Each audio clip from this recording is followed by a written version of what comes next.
Greetings and welcome to the Realm of the West, St. Louis, Missouri. We have in our studio today Mike Burke. We're glad that you're with us, Mike. And the title of our show today, our program today, I suppose we should call it Running Through Roadblocks. Yes. Now you're something of a miracle, aren't you? Could say that, Do you I think suppose. that's a bit of an exaggeration? It's probably a bit of an exaggeration, but there's a lot of maybe small miracles, small acts of faith and kindness that have allowed me to live so long. And actions of God throughout your life as well. Absolutely. Now, for our viewing audience, when you just alluded to living so long, we don't want to completely focus on this, but what are you referring to in this case? Share that with our studio audience. Yeah, I was born with cystic fibrosis, or CF, as it's commonly known, in 1970.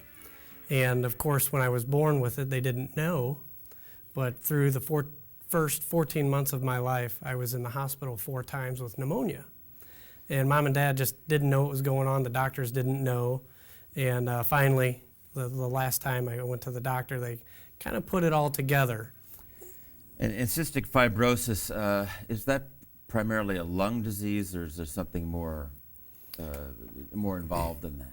It's a multi-system disease.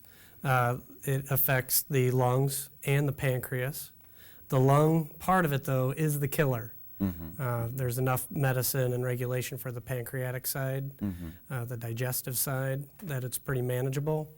And there's a lot of medicine for the lung part, but it does what it does when it's ready to do it. So when you were just born, for example, the first year of your life, what signs and symptoms were you showing? Well, I was crabby, although my wife wouldn't say that's any different. But I was coughing a lot, almost constantly. I was really unhappy as a baby. I wouldn't go to anybody but my mom. I was not grossly underweight, but I wasn't where a normal baby should be. Mostly, though, it was these reoccurring pneumonia infections that put me in the hospital. And how long did it take for the doctors to diagnose this for you? 14 months. 14 months. And then what did they say in terms of your chances of survival and living a full life? What did they say about that? It wasn't good. Basically, they sat down my parents and said, your son's got 2 to 3 years to live. And those 2 to 3 years are going to be spent in the hospital fighting pneumonia. And if that doesn't get him, he doesn't digest food, so he may well suffer from starvation. So this is a death sentence, it seems to me. And both of your parents, for example, they must have been very, very upset about this. How did your parents react? Because they obviously knew about this even before you did. Yes. Well, I'm the youngest of 4, so they had been through all the regular child, things, and so this shock, though, my dad and mom acted differently. My dad, he doesn't let anything get him down. He just kind of tackles things as they come. My mom was very worried, though. What made it worse is there weren't a lot of medicines available. There really weren't teams of doctors or a clinic. So they really were kind of left on their own to figure it out. But they went home, and my grandma and grandpa were there, and they told the family, and they just all said, well, whatever it is, we'll deal with it. We'll do what the doctors tell us to do. And for a while, though, they worried about, me getting infections, because they were telling my parents, maybe don't get them in crowds, because there's a lot of, infections in crowds. And so for a while, they kept me all by myself. So very precarious situation. Let's fast forward.